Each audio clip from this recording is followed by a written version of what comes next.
ଆପଣଙ୍କର main problem କ'ଣ? ଆପଣ କନସିଷ୍ଟେନ୍ସି ଦେଇପାରୁନାହାନ୍ତି। ତ ଆଜିର ଡେ ଷ୍ଟାର୍ଟିଂରୁ ଅଲରେଡ଼ି ସକାଳୁ ଉଠିକି ମୁଁ ବର୍ତ୍ତମାନ 3ଟା ପେଜ୍ ପଢ଼ି ସାରିଲିଣି। କାଲିଠି ମୁଁ କହିଥିଲି ଆଜି ଡେ ଫର୍ଷ୍ଟ ଡେ।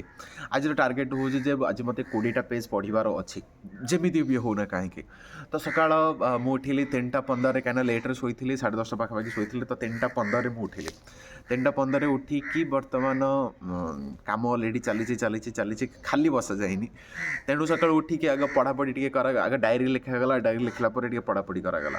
ତ ପଢ଼ାପଢ଼ି ସରିଲା ପରେ ବର୍ତ୍ତମାନ ନିଦ ପ୍ରବଳ ଖତରନାକ ନିଦ ଲାଗୁଥିଲା। ମୁଁ କହିଲି ନା, ନିଦ ଶୋଇଲେ ଲାଭ କିଛି ନାହିଁ। ତେଣୁ ସକାଳକୁ ଛାତ ଉପରକୁ ବର୍ତ୍ତମାନ ସକାଳ ସମୟ, ବର୍ତ୍ତମାନ 6:57 ହେଲାଣି। ମେଘୁଆ ଟିକେ ଅଛି, ଶୀତ ଟିକେ ଲାଗୁଛି, ଚାଦର ଧରିଛି ହାତରେ। ତେଣୁ ଟିକେ ଫ୍ରେଶ୍ ଲାଗିବ, ବାହାରେ ବୁଲେ ଟିକେ ଫ୍ରେଶ୍ ଲାଗିବ। ସୋ ଦ୍ୟାଟ୍ ସେଥିପାଇଁ ବାହାରେ ଆସି ଟିକେ ବୁଲୁଛି, କାହିଁକିନା ନିଦ ଭାଙ୍ଗିବାର ଅଛି, ନିଦକୁ ଛଡ଼େଇବାର ଅଛି। ନିଦ ଲାଗୁଥିଲା ତେଣୁ ଆସିକି ଭିଡ଼ିଓ ବନେଇଦେଲି। ତେଣୁକରି ଆଜି 20ଟା ପେଜ୍ ସାରିବାର ଅଛି। ତ ବାୟୋ ହୁକର୍କୁ 20ଟା ପେଜ୍ ନିହାତି ସାରିବି। ତେଣୁ ସେଥିରେ କିଛି ଭାବିବାର ନାହିଁ କି କିଛି ଟେନସନ୍ ନେବାର ନାହିଁ। ତେଣୁ ଆପଣ ମଧ୍ୟ କନେକ୍ଟ ହୁଅନ୍ତୁ ମୋ ସହିତ। ଆଣ୍ଡ ଯେଉଁ ଆମେ ନୂଆ ଷ୍ଟାର୍ଟ କରିଛେ, ଆସ ଆମେ ପଢ଼ିବା, ବୁଝିଲେ ନା ନାହିଁ। 20 ପେଜ୍। ତ ଆପଣ କମେଣ୍ଟ ମଧ୍ୟରେ ନିହାତି କରନ୍ତୁ ଯେ ଆପଣ କେତେ ପେଜ୍ ପଢ଼ିବା ପାଇଁ ଚାହୁଁଛନ୍ତି, ବା ଆପଣ ଡେଲି ବେସିସ୍ ଗୋଟେ ଟାର୍ଗେଟ୍ ଫିକ୍ସ ରଖନ୍ତୁ। ବେଶୀ ନାହିଁ, ଆପଣ ଯେତିକି ପାରିବେ ସେତିକି ରଖନ୍ତୁ। ଗୋଟେ ପେଜ୍ ବି ହେଉନା କାହିଁକି, ଯଦି ଆପଣ କିଛି ବି ପଢ଼ୁନାହାନ୍ତି, ଗୋଟିଏ ପେଜ୍ ରଖନ୍ତୁ। ସେଇ ଗୋଟେ ପେଜ୍ ଡେଲି ବେସିସ୍ରେ ପଢ଼ନ୍ତୁ। ଗୋଟେ ଥର ହାବିଟ୍ ଦରକାର। ଗୋଟେ ଥର ହାବିଟ୍ ହେଇଗଲେ ନା, ଦେଖିବେ ଆପଣଙ୍କର ଜିନିଷ ହେଇଯିବ। ହାବିଟ୍ ନିହାତି ରଖନ୍ତୁ। ତା ସହିତ କାହିଁକିନା ପଢ଼ିବା ନିହାତି ଦରକାର। ପଢ଼ିବା ପାଇଁ ହେଲେ ଆଗକୁ ବଢ଼ିବା ଦରକାର। ଜରୁରୀ ନୁହେଁ ଯେ କେବଳ ଆପଣ ପାଠ ପଢ଼ିବା ଦରକାର। ଆପଣ ମ୍ୟାଗାଜିନ୍ ପଢ଼ନ୍ତୁ, ଯେଉଁ ଜିନିଷରେ ବି ଆପଣଙ୍କ ଇଣ୍ଟରେଷ୍ଟ ଅଛି ପଢ଼ନ୍ତୁ। କମ୍ ସେ କମ୍ ରିଲ୍ ଯେଉଁ ସ୍କ୍ରୋଲ୍ କରୁଛନ୍ତି, ରିଲ୍ ସ୍କ୍ରୋଲ୍ ଆପଣଙ୍କୁ ମୁକ୍ତି ନିହାତି ମିଳିଯିବ।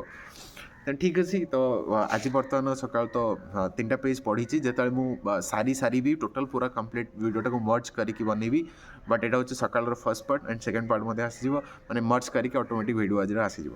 ତ ଠିକ୍ ଅଛି, ବାଏ ବାଏ, ଦେଖା ହେବ ନେକ୍ସଟ କ୍ଲିପ୍ରେ।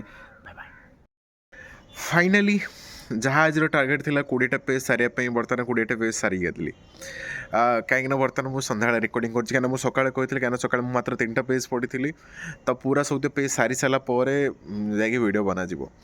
ତ ଫାଇନାଲି ମୁଁ କମ୍ପ୍ଲିଟଲି ସାରିଦେଲି। ବଟ୍ ବୁଝିପାରିବେନି, ସେଇ ମାନେ ଦିନ ଆଗ କାମରେ ବିଜି, ଏଡ଼ିଟିଂ କନସଲ୍ଟେସନ୍ ରହୁଛି, ସବୁ ଜିନିଷ କରିବାକୁ ପଡ଼ୁଛି। ତା ସହିତ ସମୟ ବାହାର କରିକି ପଢ଼ିଲା ବେଳକୁ, ଆଣ୍ଡ ରାତିରେ ନିଦ ଅଳ୍ପ ସମୟ ଶୁଆ ହେଉଛି, ହେଡ଼େକ୍ ମଧ୍ୟ ହେଉଛି, ଲାଇଭ୍ ଆସିବା, ବହୁତ କାମ ସତ୍ତ୍ୱେ ମଧ୍ୟ ଫାଇନାଲି 20 ପେଜ୍ ସାରିଦେଲି। ଆଣ୍ଡ ଆଉ ଗୋଟେ ଜିନିଷ ମୁଁ ଆପଣଙ୍କୁ କହିବା ପାଇଁ ଚାହିଁବି, କାହିଁକିନା ଯେତେବେଳେ ଭିଡ଼ିଓ ମାନେ ପଢ଼ୁଥିଲି, ଆଇ ଥିଙ୍କ ସେଇ ଟାଇମ୍ରେ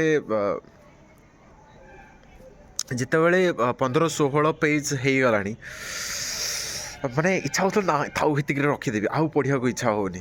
କାହିଁକିନା ପୁsh କରିବାକୁ ପଡ଼ିବ। କାହିଁକିନା ଯେତେବେଳେ ଆପଣ କୌଣସି ଗୋଟେ ଜିନିଷ କରୁନାହାନ୍ତି, ଆପଣଙ୍କ ଭିତରେ ସେଇ ଟେଣ୍ଡେନ୍ସି ନାହିଁ କରିବା ପାଇଁ, ବଟ୍ ଆପଣ ନିଜକୁ ଫୋର୍ସ କରୁଛନ୍ତି, ହଁ ଯାହା ବି ହେଇଯାଉନ କାହିଁକି ତୋତେ କରିବାକୁ ପଡ଼ିବ। କାହିଁକିନା 20 page is not a easy thing. କାହିଁକିନା ମୁଁ ସବୁଦିନ ପଢ଼ୁନି, ତେଣୁ ସଡ଼ନଲି ତୁମକୁ 20 ପେଜ୍ ପଢ଼ିବା ପାଇଁ କିଛି ନା କିଛି ଏଫର୍ଟ ତ ଦେବାକୁ ପଡ଼ିବ, ନିଜକୁ ପୁsh କରିବାକୁ ପଡ଼ିବ। ଆଣ୍ଡ ଯେତେବେଳେ ହେଇଗଲା, ଆଇ ଥିଙ୍କ ଆଉ 5ଟା ପେଜ୍ ବାକି ଥିଲା। 5ଟା ପେଜ୍ ଯେତେବେଳେ ବାକି ଥିଲା, ମୋର ପୁରା ଇଚ୍ଛା ହେଉନଥିଲା ପଢ଼ିବା ପାଇଁ, ହେଲା। ମୁଁ ଭାବୁଥିଲି, ମାଇଣ୍ଡରେ ଥଟ୍ସ ଆସିଲା ଯେ ନା ଥାଉ, ଏଇଟାକୁ ସ୍କିପ୍ କରିଦେବା, ନେକ୍ସଟ ଡେରୁ ଷ୍ଟାର୍ଟ କରିବା ପାଇଁ। ବଟ୍ ତାପରେ ସଡ଼ନ୍ ମାଇଣ୍ଡରେ ଆସିଲା, ନା ଯଦି ମୁଁ ନିଜେ କଥା ଦେଇକି ଯଦି ମୁଁ ମୋ କଥା ନ ରଖିପାରିବି, ଦେନ୍ ଲାଭଟା କ'ଣ? ଅନ୍ୟମାନେ କାହିଁକି ଟ୍ରଷ୍ଟ କରିବେ ମୋ କଥା ଉପରେ? ଯଦି ମୁଁ ମୋ କଥାରେ ଯଦି ଷ୍ଟିକ୍ କରିପାରିବିନି, ତାହେଲେ ଅନ୍ୟମାନେ କିଛି କରିବା ଆବଶ୍ୟକତା ନାହିଁ।